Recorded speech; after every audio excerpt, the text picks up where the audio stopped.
Hi, I'm Ali, salon director at the Head Gardener Hair Salon in Inverness, and I'm delighted to be sponsoring this brilliant new podcast called Lump. It's honest, raw, challenging, funny, and very, very sweary. But let's face it, cancer is a bit bloody sweary. One last thing, make sure you rate, like, and share Lump wherever you get your podcasts. Thanks a million, and over to Pennie. So this episode we're doing things a bit differently again because we're doing some talky stuff. I'm with Ali McCritchie from the Head Gardener, who we heard from just there, and with us up at Ali's place are Ro Hayes, Rose Bristow and Shireen Fife, and we're going to be talking about something called Catwalk for a Cause because it's an experience that we all share and it is looming on the horizon. Just before we do that, we are now 10 episodes into the Lump series, and I wondered if there was anything that's jumped out at any of you from what you've heard so far, anything you found particularly useful or poignant, because we're all coming to this subject from a slightly different place. Ali and me sitting on this side of the table, we both have had breast cancer. You guys haven't had cancer. Anyone want to jump in? Any particular episodes that have jumped out? Shireen? Yeah, I'll go for it. So I think for me, I've always loved podcasts, and throughout my mum's diagnosis, I couldn't talk about it. I couldn't even kind of listen to other people talking about my mum. But podcast allowed me to think about it and not get too emotional. So after she had passed away, you were the first kind of podcast I'd listened to. Oh gosh. And it's given me an insight into maybe how my mum was thinking and feeling throughout the different stages, through diagnosis to her treatment, waiting for appointments, waiting for dates. But more importantly, her telling me about her diagnosis. Again, she had it when I was 12 and at 27. And I think hearing about how you were feeling and how you were thinking and your personality, the way you like facts, the way you swear, your humour, that was also my mum. And this is the first time, that I've been able to think how mum was feeling. And it's been one of the biggest gifts I think I've had, because my mum was so strong, but she always wanted to protect me at the same time, because you don't hear podcasts of when it's the person thinking about telling their child. I've never heard that before. You were a similar age to be. Yeah, 12, and then when my mum had cancer the second time, we knew that treatment wasn't going to work. I was also pregnant, so I was becoming a mother myself. Just my whole opinions and outlook and everything had changed. Because I think I've got this strength now. I've done so much since mum's passed away that it's made me think, yeah, I'll do that. Shall I do a podcast? Yeah, why not? Yeah, I'll join that. Shall I do a fashion show? Yeah, why the fuck not? I'll do that as well. Oh, the first swear of the day. And I wouldn't have done that before, so... Top that, Ro Hayes, I is all I can say to can we move on to the next question? I think, the one I loved is the one with the when you then went on to interview the nurse. Oh, I love... Is it Mary? Mary. Oh, yes. See, I was listening. Mary. And I think from my point of view, because I was very much on the sidelines, I'm getting all excited. So it was the interview with Mary. I thought that was really fascinating. And then, hearing in the beginning, and she was just there, but she had said those few words to you, and then you could revisit it and speak to her, and then I just, And she's so lovely. Oh, we might need to bring her back at some point, because she's just so lovely, Mary. Yeah, so lovely, Mary. Pennie sent me the recording when she spoke to Mary, and this is what I love about the podcast and I love about Catwalk, is the fact that as it transpired, Mary was my sister Linda's nurse as well. And so I listened to it, and I listened to what she did to and helped Pennie. Obviously, Linda never told me about Mary. She never had the opportunity to tell me about Mary, but Mary remembered my sister Linda.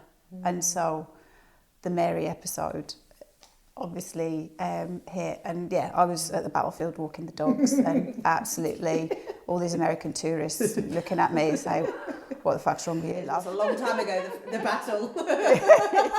Yeah, get over it. It was 1726 or something, and you're English anyway.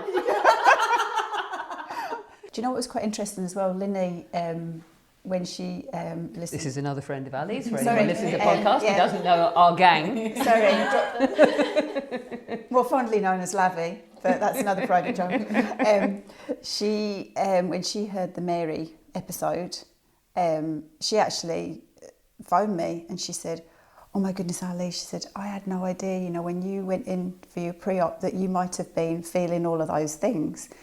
And I said, "But I was all right because I'm okay with bloods and needles and things like that. Penny isn't." I said, "So, you know, that was Penny's, but it's quite interesting how that resonated, that she had no comprehension that when I went in for my pre-ops that I could have potentially been feeling that. So that really affected Linny." So it was quite interesting. Anyway, should we come on and talk about the Catwalk for a Cause, which is Ali's amazing fundraiser for the Highland Hospice. Just before we talk about it in detail, here's a reminder of a wee bit of the last Lump episode because it connects us to the event. This is from episode 10, elegantly entitled, "This is not a pissing contest." There's no competition here between who has the shortest straw. Because, as we keep saying to each other over and over again, each experience is different. Each cancer story is unique.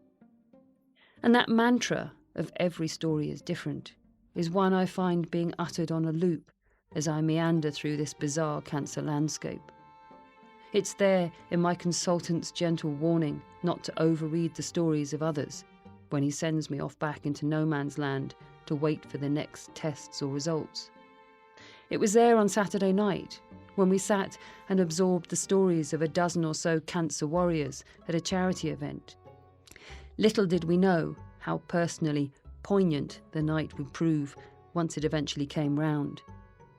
I sat and watched the big screen and tried to look brave as I absorbed the story of a woman with an 11-year-old who was battling cancer, and of another who'd recently lost her own breast cancer fight, leaving a 4-year-old son behind. All the while, David held my hand and whispered, "That's not you," in my ear. So that was back in 2020. How wrong I was. Fast forward to 2023 and I was strong-armed by Ali into taking my sizable bahookie, brilliant Scottish word, if you don't know what it means, look it up, onto the catwalk along with Ro Hayes and Shireen. So that was me. When I thought it was not me, it was me. Ali, explain a bit more what exactly Catwalk for a Cause is for anyone listening to this who doesn't know about it and why you've set it up in the way you have. Okay, so Catwalk for a Cause raises funds for the Highland Hospice and End of Life Care together. The reason I set it up is basically I want people to have it's a fantastic evening. You're up there on a catwalk modelling fashions from the Highland Hospice boutiques, so promoting sustainable fashion. And ultimately telling their own stories of strength, hope, courage, inspiration, whether they are modelling and telling their stories as a cancer person or whether they are modelling in memory of somebody or maybe, somebody that's done something pretty amazing as a result of, somebody being treated and helped by the hospice. But ultimately it's a fantastic evening. It's a happy evening, just as it's everybody has such a great night, and I sit there and I just love the fact that we are having a ball out of really shitty circumstances, and I can't say it enough. I wish I could bottle the atmosphere in the room that night. I'd sit there and I'd see you all up there laughing and smiling and totally out of your comfort zone. We will come on to that bit. Totally out your comfort zone. I think there was an element of Prosecco that was involved, but you do get a strength and you do get to a point in your life where you just think, fuck it, why not? Let's do it. Because what have I got to lose? You haven't got anything to lose. I don't think anybody should underestimate the memories that Catwalk gives to that person, but also to the people that are there supporting them as well. Catwalk suggests it's about modelling, and I think it's probably the modelling bit that I was certainly horrified at the idea of taking part in, but actually when I look back at it, I think it's more about that business of sharing stories, because that's the stuff that's a real punch. The amazing bit and the amazing memory stuff from the night is hearing why everyone there and what they've brought to it. Thoughts on sharing stories? I mean, why is it so powerful? What is it that they bring to the party? I mean, for Ali, first of all, why do you want people sharing this difficult stuff? I think ultimately, again, it was when, back in 2020, like you said, at Hearts of Gold, the reason I did Hearts of Gold was because Steve Bland said one sentence on a podcast. I was out walking the dogs and he said, why is it when we bring life into the world, we have all this information thrown at us, but when we are going out the other side, it's so difficult to access. And so that's why I did Hearts of Gold, because ultimately, you never know what somebody might say in that little VT or when they're being interviewed on the catwalk that will resonate with somebody in that audience, and they just think, oh my goodness, I didn't know that. And then they then go away and tell 10 others.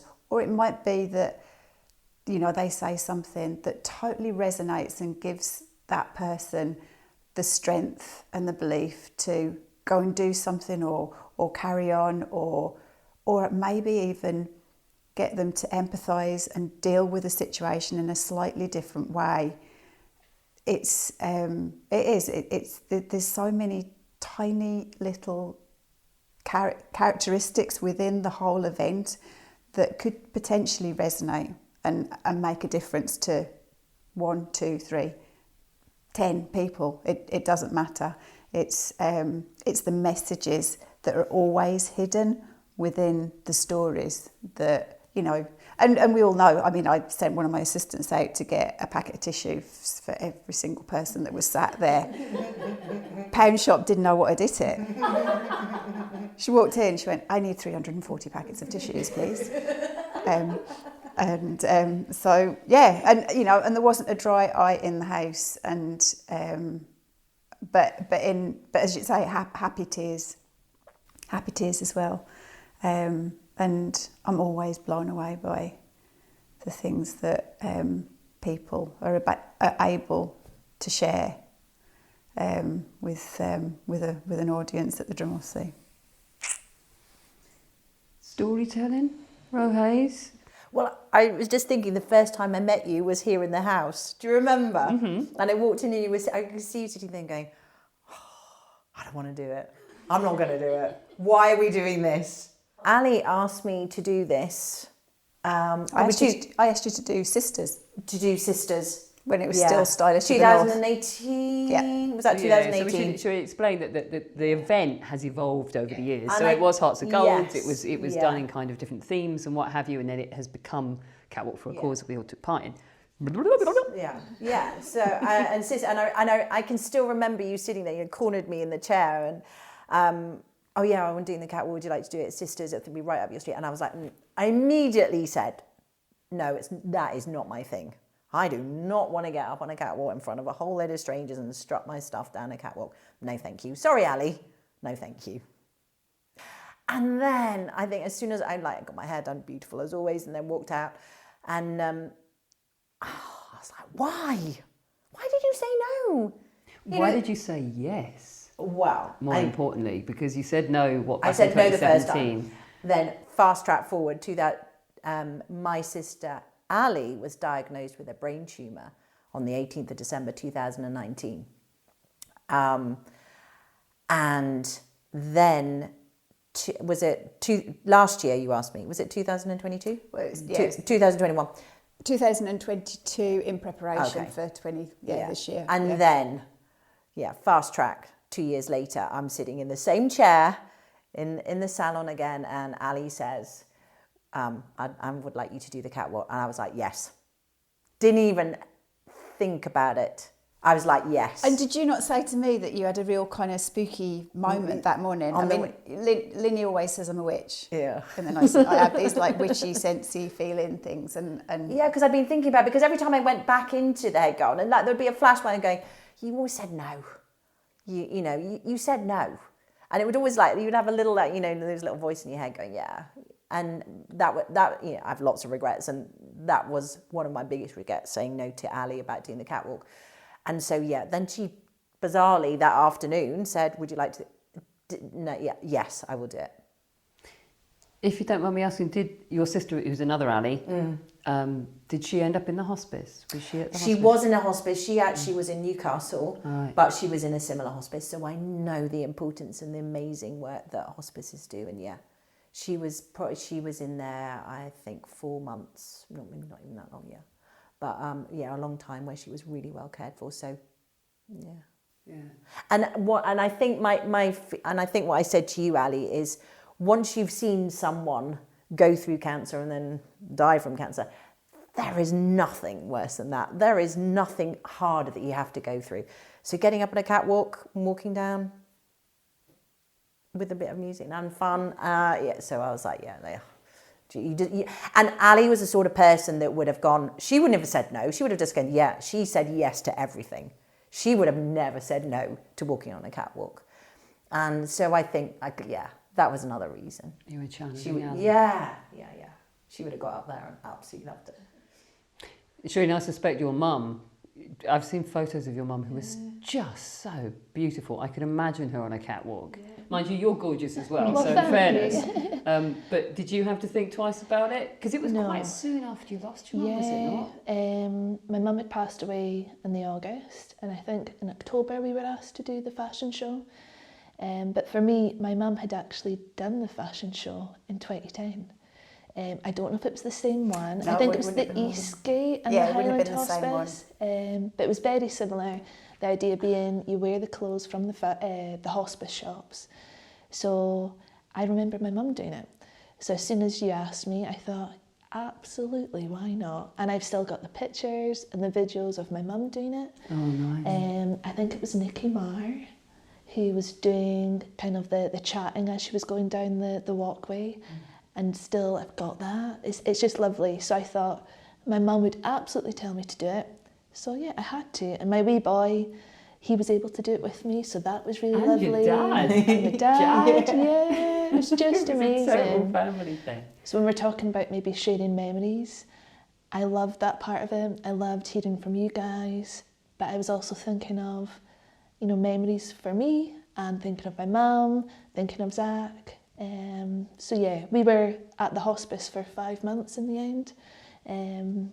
So I would do anything for the hospice now. So it was a no-brainer. It was a definite, I'm doing it. Loved it.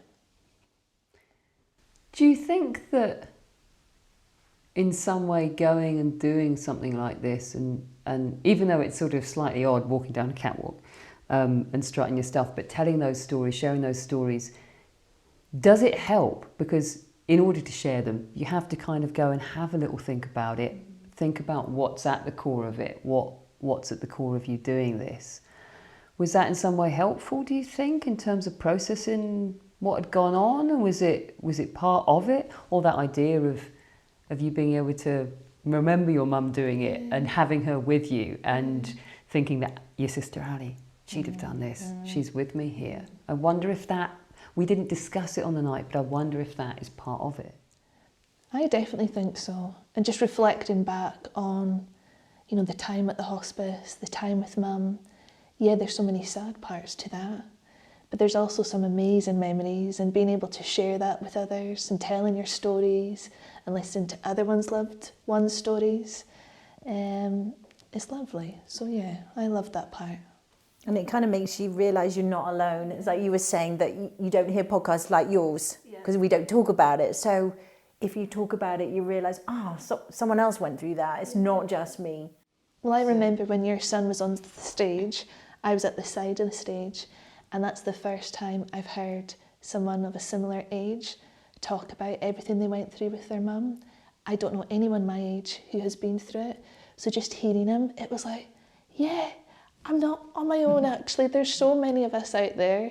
It was just so lovely to hear. So I loved that part of it as well. I think there's something really, I've always said that honesty is a currency. And I'm a bit evangelical about the whole honesty thing, because I think, and I found it through doing my writing, and I guess now through that becoming the podcast, that you give it out there and it allows people to bring it back to you. There's an opening up, really, it's a release.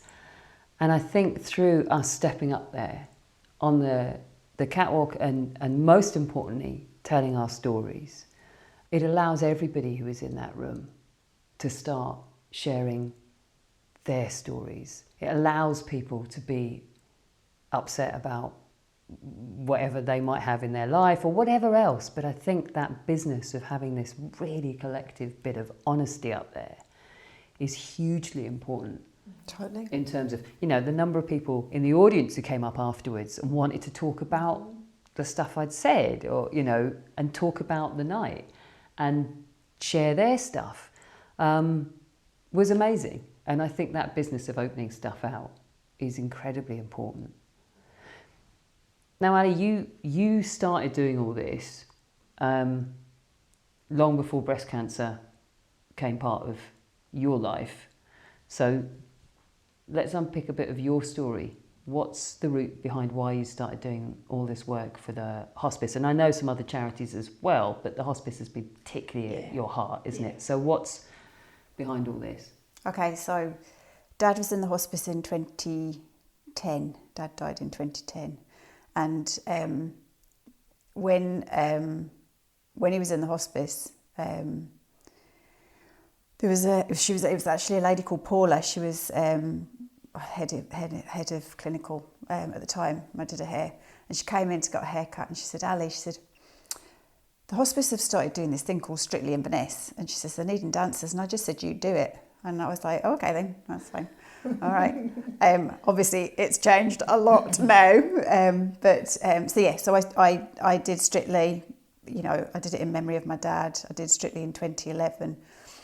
Steve then, and I did other things as well, and it was bits. And then Steve did a cycle, the Everest Highland cycle, in 2015. And basically I just said to Steve, there's a cycle, 380 miles in 5 days. And I said, you do it. But so you can concentrate on your training, I'll do your fundraising. And that's why we did Stylish of the North. Stylish of the North, it was ladies, all shapes, sizes, and it was their interpretation of what is stylish. There was an amazing lady called Sally Huntington that modelled on the night, and she died the next day. And she had lung cancer. I knew she hadn't got long, but I actually met up with her daughter Jo recently in the hospice cafe, and Jo is always adamant to this day that her mom carried on because she was adamant she was going to get up there and she was not going to let me down. And she modelled on the Saturday and she died on the Sunday.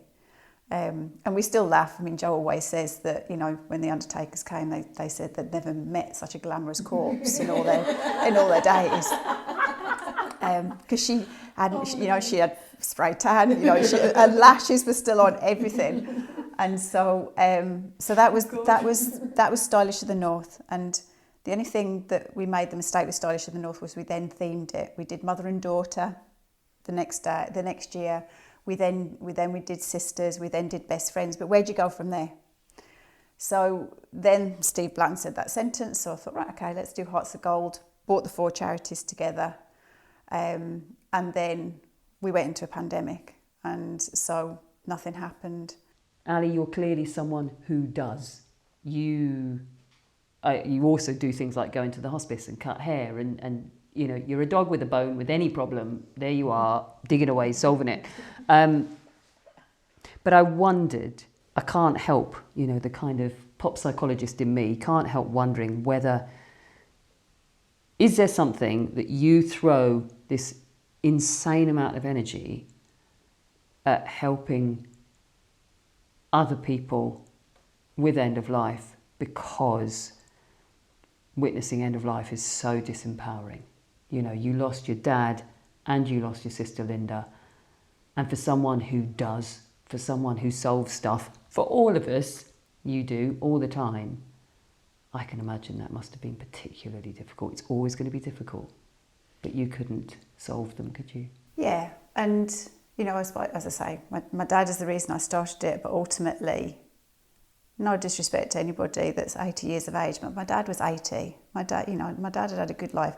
My sister Linda was 50. That's not fair. Megan was 11, and Her daughter. yeah, and Megan's going to model and next year, and I was with Linda. I just had, again, that witchy feeling. I phoned the salon. I just said, I'm not going to be in for the next few days. And I went and I just went and spent the last few days with Linda to give Martin, her husband, a bit of a break as well, so he could operate a little bit more. And even up until the last minute, I was in denial that, you know, she was going to be that 5% that would survive. And I think there was an element that I was in denial. I will admit that. And so now, because I had no control, the only thing I can do is I made a promise that I will fight for Megan in every way, shape or form, and I will, you know, I'll be there. And I do it to keep ultimately Linda's memory alive, because, you know, we were down in London last weekend for a big awards and everything. I was in the garden on the Saturday in her seat talking to her about it. And, you know, and spiritual as it is, you know, I wear my butterfly all the time, and, you know, and butterflies are very significant to me. And so, yeah, there's all these little things that I still believe she's there for me, as everybody is always there for their loved ones. But I am insanely passionate about doing this because I want to keep Linda's memory alive, definitely. And it gives you the power to be doing something in the face of a time when you can do nothing. Mm-hmm. Did you find it disempowering? Completely. You just... It's fine. Just... Because, and that's probably why I did the catwalk, because you feel like in some way you can help. Yeah, totally. Because, when I got that phone call, and you can, you know, brain's like a sieve most of the time, but I can categorically remember 18th of December, 11 a.m. when that phone call came through, and you're knocked with that news. And initially you're in shock and you think, oh, well, it's going to get better, it's going to be all right. And then you have hope. And then you have the next test and you're like, okay, and then you're whacked down again. And yeah. And she was my baby sister, and you just think, I can make this better and it'll be all right. And you can't. So yeah, sitting on the sidelines completely helped, because she was so strong, and you're like, God, you know, like I said, she would have been up on the catwalk, she did everything, and then suddenly you feel so helpless. And you just do what you can. Making cups of tea, whatever you can, just to make you feel like you're doing something, but yet you feel useless, you feel guilty. And then you feel guilty for wishing it wasn't you, but it is them, but you wish it wasn't them. So you're just going through all these crazy emotions on the sidelines. I never appreciated how much my cancer disempowered the people around me who cared about me. At the time, when I was in the thick of it, all I could think about was raging that I'd been so disempowered. I hated not having choice over whether I was, I didn't really feel like, I didn't have a choice. Have a mastectomy or die. There's your choice. Well, it doesn't really feel like a choice. And then, you need to take tamoxifen, or you need to do this and need to do that. And so I was really, that drove me nuts because, yes, I like a measure of control in my life, but I certainly like being able to choose the path of life. And so I felt hugely disempowered and raged against it. And I wrote about it, and it will be in a later episode in the podcast, because it's something that I really struggled with over a long period of time. But I never spared a thought, I don't think, for the people around me who were being disempowered over being able to do anything to help me. And I think it's interesting sounds a bit pat, but I think it's an interesting, we've come round again, haven't we? We were talking about the childhood stuff earlier on and seeing it from different perspectives. But I think this is another important one, that when you can be in the thick of the fight, you don't necessarily think about how it impacts those around you, because they can't help. That's an interesting one, actually, because like Steve thinks, I know when he said at Catwalk, Ali went into super practical mode and all this. And I got my diagnosis that, you were going to have a mastectomy. And I went back to work straight afterwards, and because I'd got clients booked in. And as I walked through the door, Emma Jane, my front of house, she knew I was going in for results, and she kind of looked at me and I just sort of shook my head. And then I just took the senior team downstairs and I just went, right, you lot, I've got to have a mastectomy, so I'm going to be off for a while. So you're going to have to get your shit together, okay? So I've just got to go and find my sister, because Steve will have a meltdown because he's just dropped me off and he's now going to be on his own, and I know what he's like. So I found my sister. Hi, Sue. I've got to have a mastectomy. Could you get Anton to phone Steve, please? Because Steve's going to have a meltdown because he's on his own.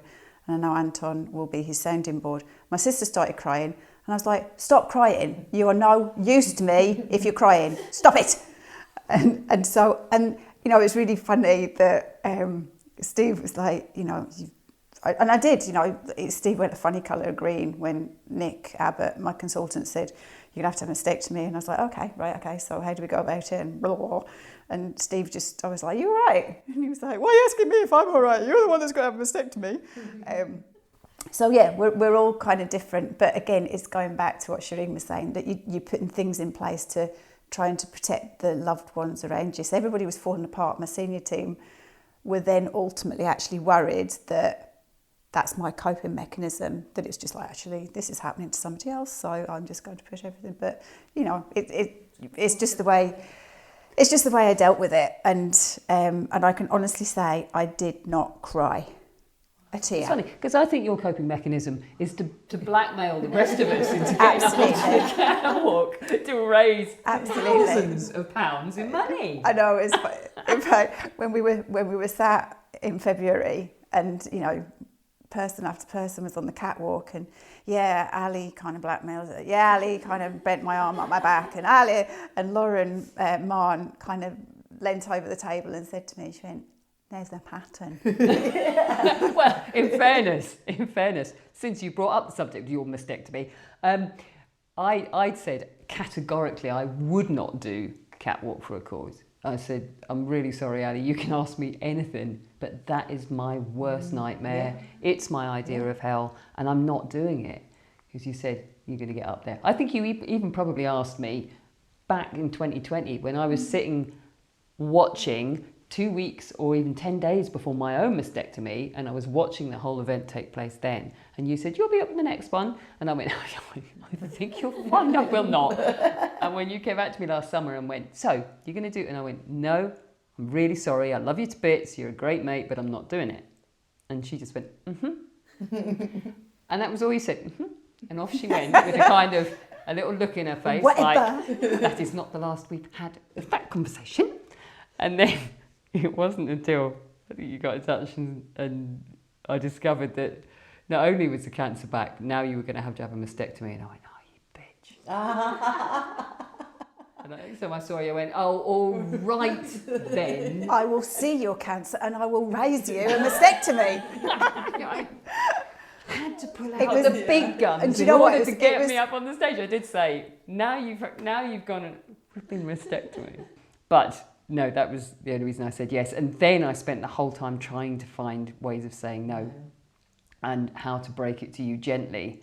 And I kept putting off. It got to the point where we were supposed to be going to get our clothes at the hospice shop.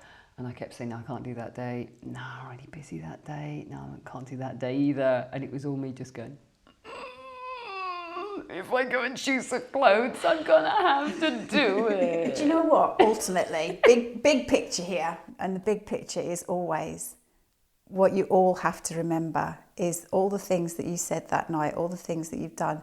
Just imagine how many people you have ultimately helped, support and inspired. Oh, 100%. And while I will never, ever, ever look at the video of that night, I can categorically promise you. Well, you said that it was all recorded. I will never look at the recording of that in a million years. I don't regret having done it. Shireen, we haven't heard from you for a while because we're very talky and you're sitting there. What do you take away from the night? If we're wrapping this up, what if you float your memory back? If I float my memory back, there was 2 nurses there in the night from the hospice that I absolutely loved. I loved all of them.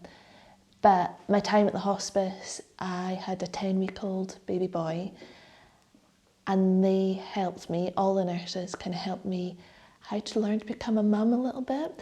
So if I didn't know what to do, I'd normally be asking mum, but instead I'd be asking mum, I'd be asking a nurse, and I think I did it with them in mind as well. So that's kind of what I take away from it, is the nurses. I kind of think about them pretty much every day. I still see them in Tesco. They actually had their masks on at the time, so some of them I don't recognise without a mask, but I did it for them as well. So yeah, the hospice. Right. Well, I think up until the point that I walked out onto the catwalk, or even when we were doing the rehearsals probably, all I could think about was the audience. What are they going to think? Oh my God, am I going to fall over? Am I going to look stupid? And then it didn't become about the audience at all. It became about the models and what was happening behind the scenes. And that was so special. And yeah, I know you said you bottled it, but if you could bottle what was happening behind the scenes, the energy and the love, and it became about that. And I think that's what I'll take away. The love and the honesty and the sharing and the good fun. It became really good fun.